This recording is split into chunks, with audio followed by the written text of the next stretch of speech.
Hi, everybody. Welcome to Stop Being Sold, a community of informed consumers who are sick and tired of being sold financial products they don't understand or need. So if you're tired of being a transaction, go ahead and hit that notification bell and also the subscribe button so you don't miss another video from us. How are you today, Brian? Doing great, Michelle. How about yourself? I'm doing good, thank you. So today we're going to talk about easy steps, easy ways to pay off your mortgage without refinancing, which is a big one, right? And we do a lot of videos on Social Security, on Roth IRAs, on 401ks, you name it. And a lot of people are concerned. The feedback we get, people are concerned about how much money they'll have in retirement, which is one reason to get rid of your mortgage. It's a big bill. The other thing that's going on is we're getting ready to move into a higher interest rate environment. And what you're paying now may not be what you're paying in a few years. So it may make sense to try to pay that off.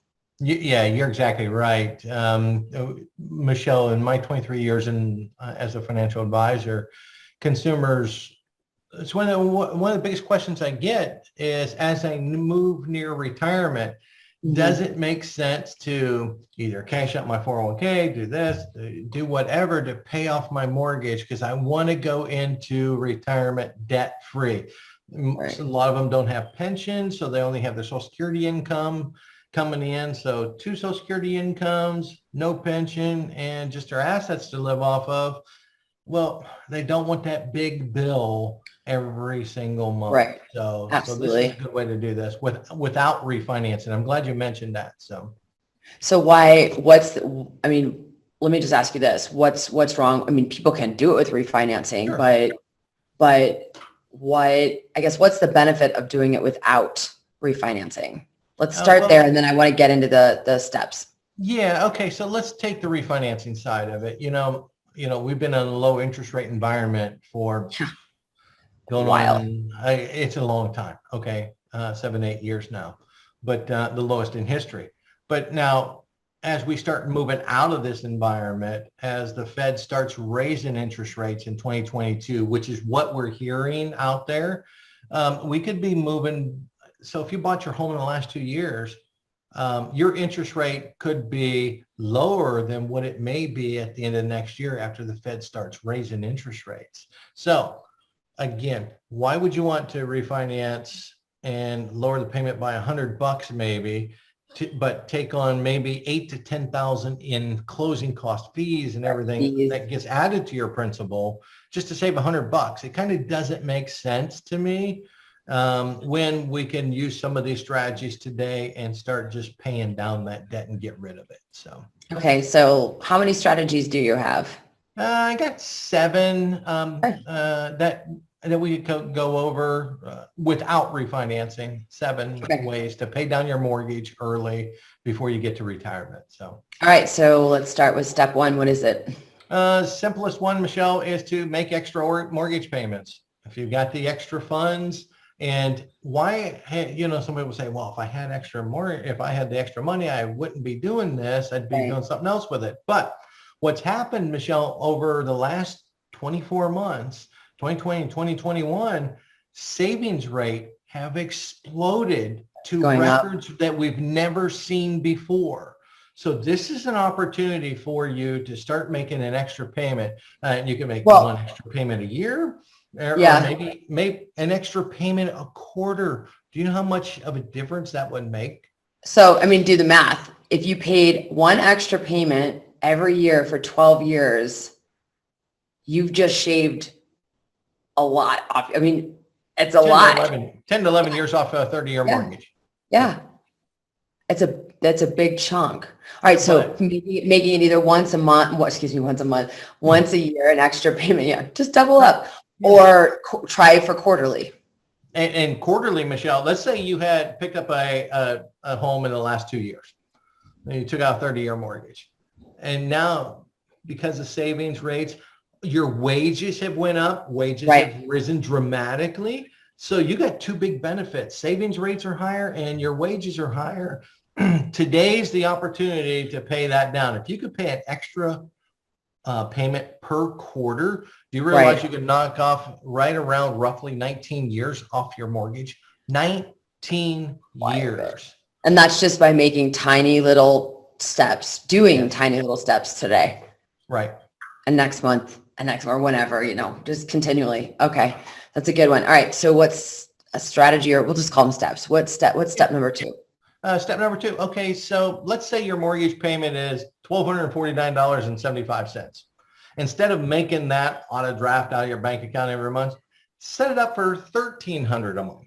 Round it up. $1,450. Yeah. So, but if you just round it up to 13, that's an extra $603 a year paid to the principal. Every little bit helps. So absolutely. Okay, that's a good pretty simple one right there. Yeah, just round it up, and you'll never really pay attention, because every month it may be, what'd you say, $1,249. But if it's always you're paying $1,300, you think of it as $1,300, and you're not missing that day one. Yep. Right. All right. So what's step 3?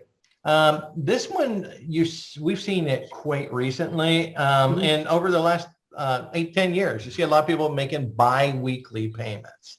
Okay. Now, and many of you, if you've heard of these before, let me give you some advice on this. I was with a mortgage company way back in the days, back in the early 2000s, that was part of our financial practice, helping people get out of debt as fast as we could. And we used biweekly payments just specific for that. But a lot today, some banks won't allow you to do a biweekly payment, and others charge you exorbitant fees to do it. So never pay a fee to do it. So Michelle, in this step here, I'm going to show you how to make biweekly payments without refinancing, without paying fees. Okay. Okay. So instead of paying one payment a month for your mortgage, consider paying half a payment every 14 days. So let's say you make your first payment on your mortgage, it's due at the first of the month. Okay, make that full payment. 14 days later, make a half a payment. Every 14 days, just keep making that. And by the end of the year, Michelle, you've made 26 half payments. That's 13 full payments, plus you had that first one up front. You've jumpstart the practice. I teach this also not only on mortgages, but on car payments. Get ahead. The day you drive that car home, make that first payment, then start making biweekly payments on it. Do the same thing, because the interest rates are a lot higher on that. But there's how you do it. You'll knock 13 to 15 years off the mortgage by doing it this way. Do all mortgage companies allow for this, or do you have to? Is it okay? No. So you just have to check with your company. Check with your mortgage company. A lot of them don't like it because they lose. Right, of course, they lose money because you're paying it off faster. All right, what's step 4? This is a good one for if you get large lump sums, like a windfall of income, inheritance, year-end bonuses. Make extra lump sum payments. So let's say you inherit, matter of fact, I just had a client do this.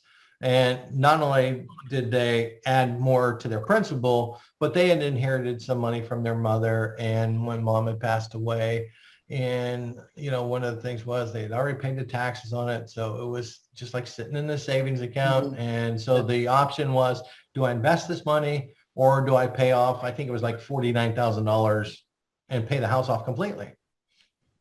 They were already in retirement. So it made sense to me.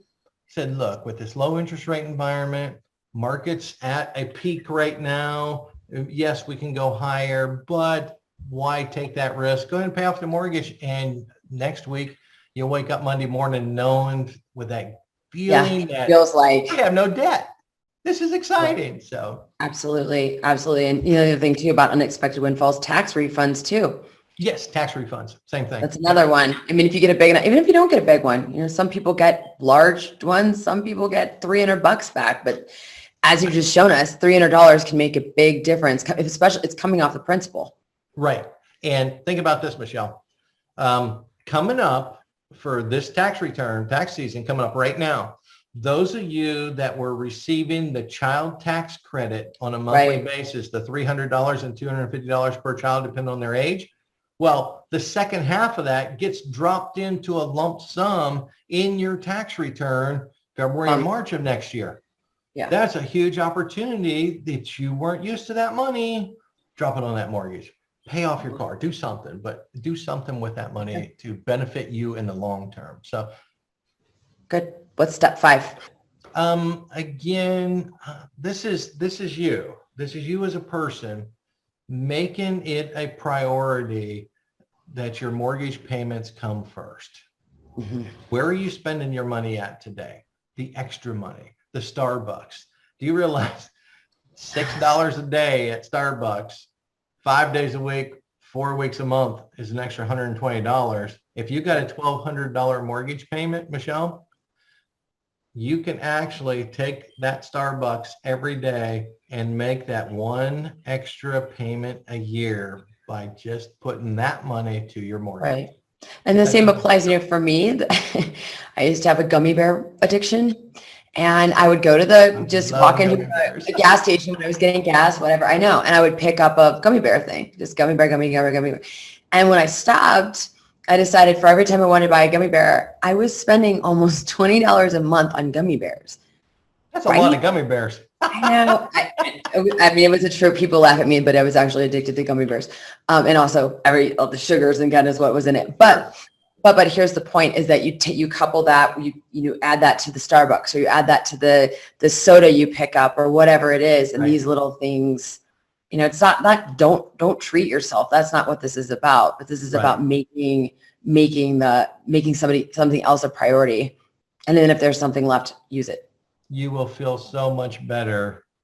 Yeah. Paying off that mortgage 8 years sooner, 10 years sooner, whatever the amount is. And you'll feel so much better that you're not eating all that sugar all the time. Oh yeah, that too. All right. Well, we've gone through 5. What's step 6? Get a side hustle, and take these extra funds and compound the payments on your mortgage. And for those of you that a side hustle is just something you do on the side that you enjoy doing, not something that's, you're telling me to get a second job. No, I want you to do something you enjoy that you can make money with, because honestly, you do that may lead to a complete career change for you in the future. So, absolutely. But let's say you're a teacher, or you've got 30 years experience in one subject. Or you're bilingual or trilingual. Anything like that. Teach an online subject that you're good at. People buy these courses, folks. How about consult businesses with your years of experience? Matter of fact, just this morning on LinkedIn, I was invited to, because of my years of experience in the financial space, invited to be a board member for a new startup company. And it's like, oh, that's kind of cool. So people look for that. And, that could be a good thing for you to take that side hustle, pay off that mortgage. I have a client that walks dogs. Yeah. He loves and sits the dogs, brings the dogs to his house also when the consumer goes on vacation for a week. There's a lot of extra money that you can make walking dogs today. Plus, it's good for your health. Yeah. Then there's also, you can rent boats, you can rent cars now. Right. There's so many online. You can rent your RV. Anything. And you got a boat, pontoon boat. Yeah, it's funny. We live right near one of the biggest lakes in Texas, and people go and buy a new pontoon boat and rent it out. And I calculated out what they were charging for a rent on it. I said, oh my gosh, in 3 months, I get paid that off. And now I got a stream of income from it. Well, just imagine taking that extra money and throw it on your mortgage and how fast you can get out of debt. So absolutely. So all right, what's the last step? Okay. Well, we're talking about mortgages, right? Well, your mortgage is usually on your home. Yeah. What about renting out an extra room or space in your home or in your garage? You've got Airbnb. If your city allows it, you got Airbnb that you can list. Like here in the area, when if the Super Bowl's in your area or big events are in your area, people are looking for space because hotels are completely booked, right? How about an extra stall in your garage? Yeah. People that don't have space to store their collector cars or their household goods, I don't know. I don't know what it is, Michelle, but in the last 10 years, every time I turn around, there's a new storage unit facility being built. Right. And I'm like, sell that stuff. But anyways, how about if you've got a lot of land? Yeah, or extra just space on the side of your house. I've seen a lot of, I should say a lot of people who live near stadiums when it's football, baseball, whatever it is, just lease the parking space. Parking spaces for the fireworks show, whatever it may be. Also, if you got a lot of land, people looking for places to park their RVs, their boats, their campers, whatever in the wintertime, that's extra money. But the next one is, this is kind of funny, Michelle, because I don't get it myself, but wine cellar. If you have a wine cellar, people pay a lot of money for storing their wine today. I don't get it. If I'm buying a bottle of wine, we're going to drink it, not store it. That's just but if you think if you were a wine connoisseur, you would have your own cellar. But okay, I mean, that's true. That's true. But I see signs that every one of these new storage facilities that go up, they're talking about bring your wine here. We got cold storage. It's like, wow. What? Okay. Whatever. But how about a pool? This became real popular in the South during the pandemic. Yeah. All the community pools were shut down. People would rent out your pool in your backyard for a day. We're talking several $100s a day. Yeah. Okay. Yep. And same thing with if you have a nice gazebo or landscaping, professional photographers are always looking for places to do it. Yep. So, everyone.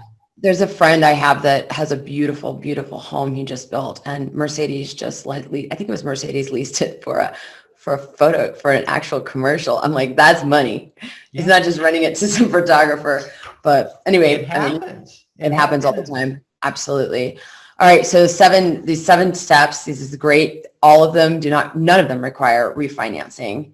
And really at the end of the day, even if you pay it off in full or you're close to it, I mean, it's a lot less stress. You mentioned that feeling. Like if you pay this mortgage off, especially as you're headed into retirement. Right. This is where how are you going to feel when you don't have to pay that mortgage payment? That's going to be really great.